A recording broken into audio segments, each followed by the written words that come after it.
What's up, everyone? Welcome to the same Philly Sports History for September 9th, 2024. I'm your host, Jim Montgomery. Welcome to a Monday edition of the podcast. We start year 3 today, and unfortunately, we're starting with a 10-1 Phillies loss. Seth Johnson was not good in his Major League debut, and the fifth starter continues to be a problem for the Phillies, which I guess come the postseason is not necessarily going to be an issue. However, for the next 3 weeks or so, you're going to need a fifth starter. So not sure whether Kobe Allard gets called back up or what's going to happen. Hopefully Topper can work the days off in there, but we are officially in crunch time.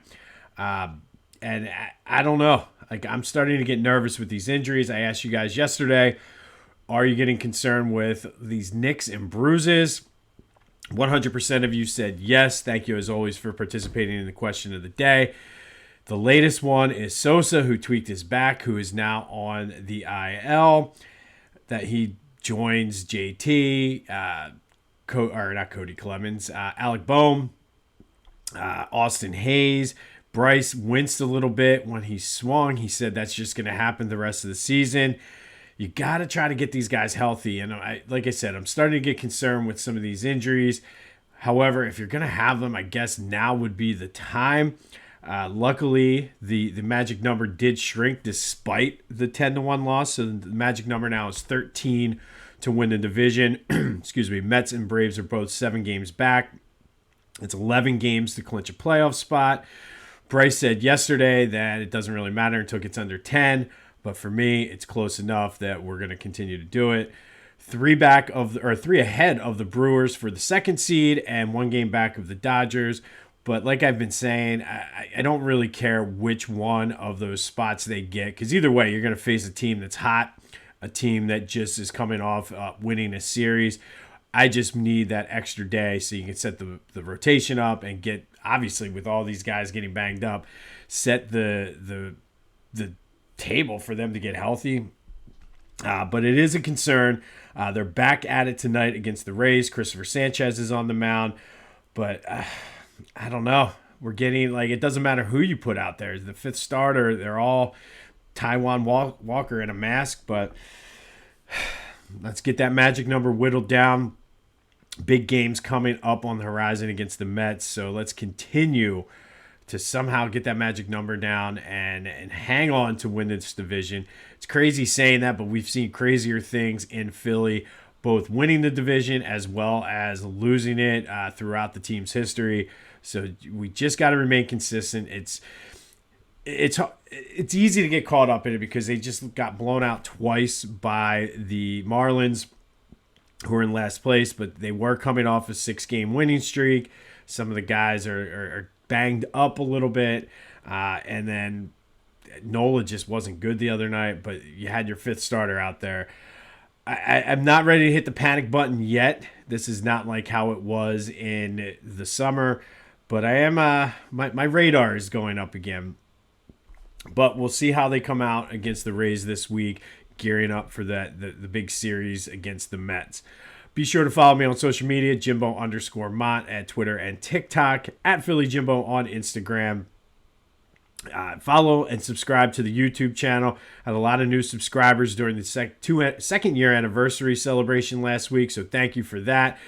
Like I said, now that things are starting to sort of calm down somewhat, I do have some fun stuff on the horizon, just trying to work through some of my production things and trying to, I guess, make it look more uniform and I don't want to say professional because that's not the word I'm looking for, but more official, I guess. So thank you for that. I will be doing the raffle for the free Philly Goat t-shirt later today, so I should have an announcement about that either tomorrow or Wednesday. But Phillies 10-1 against the Marlins. They lost. Excuse me. And this weather is doing a number on my allergies here, so I do apologize if I sound a little stuffy and I'm clearing my throat. But we got the magic number down. That's really, excuse me, all that we're concerned about. But be sure to go check out my boys over at the Clashing Conferences, doing good things over there. I'm very, very excited after yesterday's game to hear what Topher has to say regarding Daniel Jones and the Giants. That is available wherever you get your podcasts, as well as on YouTube. And the baseball guys are doing a heck of a job over there as well.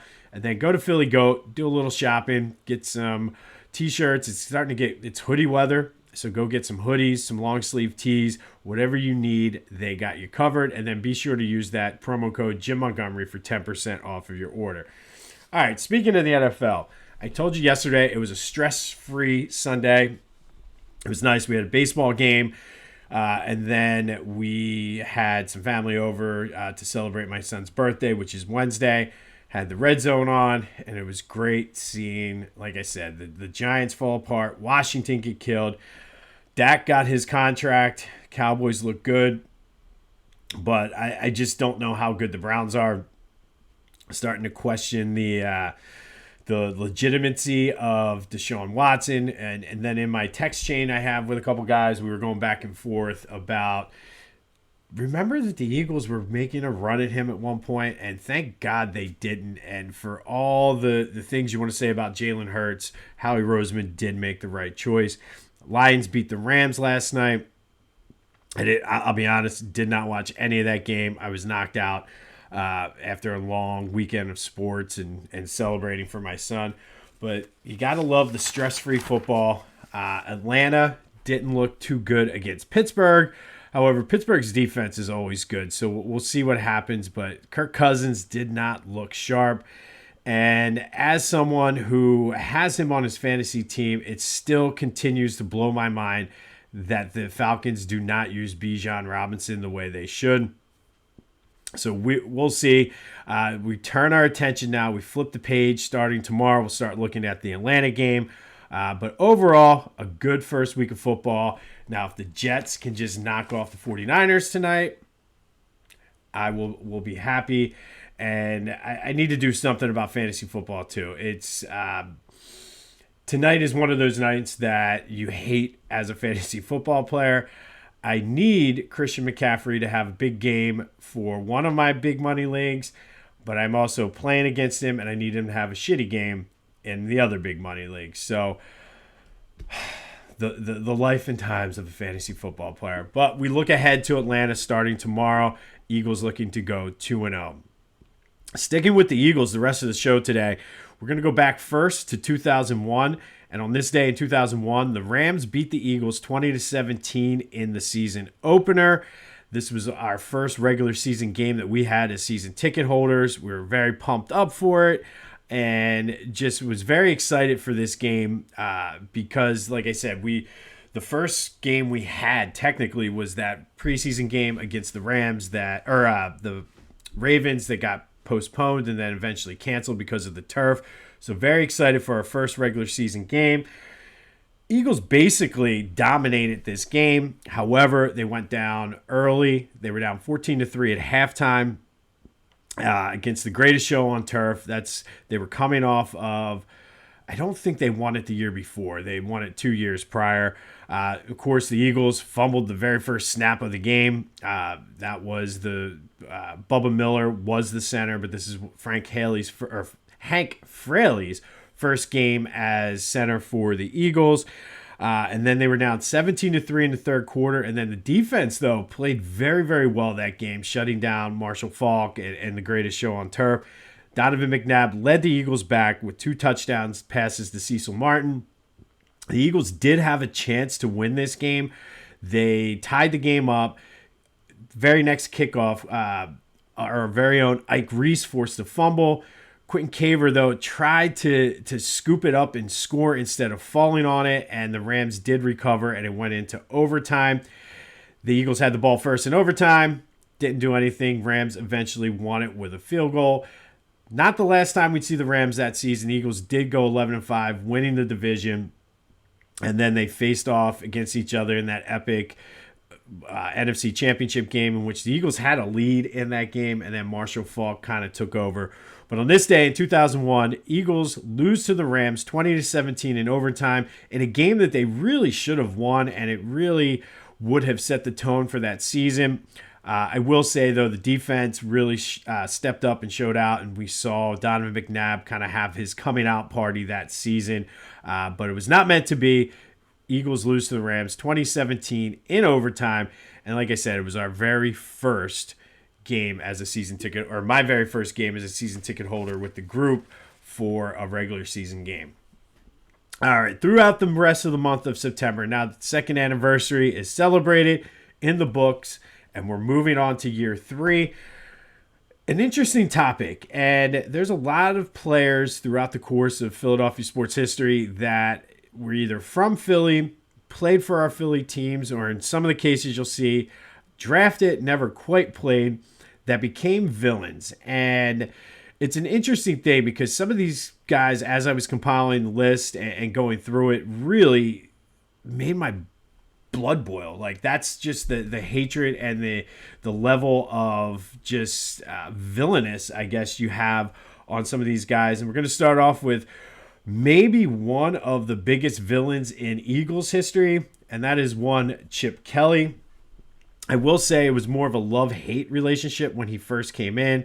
Everybody was excited to see what he could do because at the time he had Desean Jackson, LeSean McCoy, Jeremy Maclin, Michael Vick was a quarterback, and just really the creativity and what the possibilities were that he had. Then it quickly went south, and probably, like I said, the most hated villain in Eagles history of a non-Eagle or opposing player. Year 1 was good. That was the Nick Foles 27-2 year. They went 10-6, made the playoffs. Second year, he released Desean Jackson because of fears, alleged fears of gang ties and things like that. They did go 10-6, missed the playoffs. That was Nick Foles struggling that year, got hurt, and then we had Mark Sanchez. And then year 3, the wheels absolutely came off. That was the 6-9 season. He got fired. He didn't re-sign Jeremy Maclin, traded LeSean McCoy, brought in DeMarco Murray and Ryan Matthews, Kiko Alonso, Byron Maxwell, just you name it. But Chip Kelly is our first Philly villain. And I did an episode, I talked yesterday as I was going through the history of the podcast, the original Back to the Future podcast. I did do an episode on that and on Chip Kelly, and you could certainly make the argument. Now, hear me out. You can make the argument that the Eagles don't win the Super Bowl without Chip Kelly. So it's one of those things. Like, he put Howie Roseman in the closet, and we heard it in Jason Kelsey's speech. He was a new man when he came out of that closet.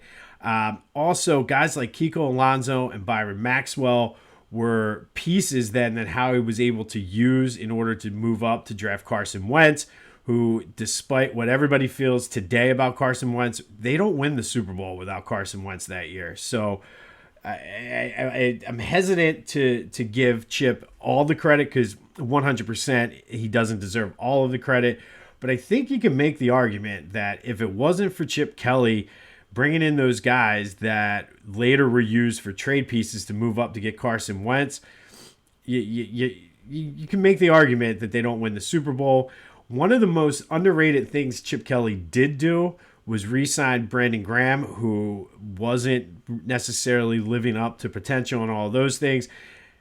You don't win the Super Bowl without Brandon Graham. And I don't know if this was Chip Kelly or if it was still Howie Roseman. It was sort of that transitional time. He also, Malcolm Jenkins did get signed during Chip Kelly's tenure. But Chip Kelly is a villain. Definitely traded away LeSean McCoy, who was a fan favorite and should have never left Philadelphia. Desean Jackson was just flat out released. And really, if you listen to the LeSean McCoy, Desean Jackson podcast when they did the whole thing on Chip, really changed the trajectory and impacted the earning potential, really, of Desean Jackson by doing that. But that leads into today's question of the day, because you can make the argument that those guys, like I said, that Chip brought in were used in pieces to build the Super Bowl team. Would the Eagles have won a Super Bowl had they kept Desean Jackson and LeSean McCoy? And it's an interesting debate, and I know each season is different and things sort of play out the way they're going to play out. But that's my question to you. Would they have won the Super Bowl had they kept D-Jax and Shady? 267-495-8531. That'll get you into the Back to the Future voice and text line. Answer the question. Vent about Chip Kelly if you want. That's what the voice line is there for. The text line, all of it. Get your frustrations about Chip. Today's first villain in our series of Philadelphia area athletes, coaches, players who were villains and still are in most cases today. Chip Kelly was number one. But do they go to the Super Bowl and win it with Lesean McCoy and Desean Jackson? 267-495-8531. That'll get you into the Back to the Future voice and text line. It's definitely one of those sitting around with your buddies, drinking beer, having a debate, going to a barroom discussion. Because, I mean, for all the villainous things that he did, some of them paid off in dividends when the Eagles won the Super Bowl. But Chip Kelly, today's Philly sports villain. Be sure to let me know what you think about winning the Super Bowl with Lesean and D-Jax. Would have been nice to have them on the team. I'm not gonna lie, but everything happens for a reason. We talk about stuff like that on Tuesdays, and if it wasn't for Chip Kelly completely screwing over the team, maybe we don't win the Super Bowl. But let me know what you think. Do they? Do they not? Don't want to give Chip too much credit here because I'm still bitter and mad about that, but it's worth having a discussion about. On this day in 2001, Eagles lost to the Rams 20-17 in overtime. They would meet again in the NFC Championship game that year, but for one game anyway, the defense really shut down the greatest show on turf. Looking forward to the Phillies bringing home a win tonight against the Tampa Bay Rays. Rematch of the '08 World Series. Always fun when they play the Rays. Christopher Sanchez going up against his former team as well, so maybe he's going to have a little added motivation. We'll get back into Eagles coverage as we look forward to the Monday night showdown against Atlanta. Can the Eagles start 2-0? We shall see. Remember to follow me on social media, subscribe to the YouTube channel, leave a comment, leave a review. Spread the word. Let's continue to grow this thing as we head into year 3. This has been This Day in Philly Sports History for September 9th, 2024. My name is Jim Montgomery. Go have yourselves a Monday. And until next time, I'll see you when I see you.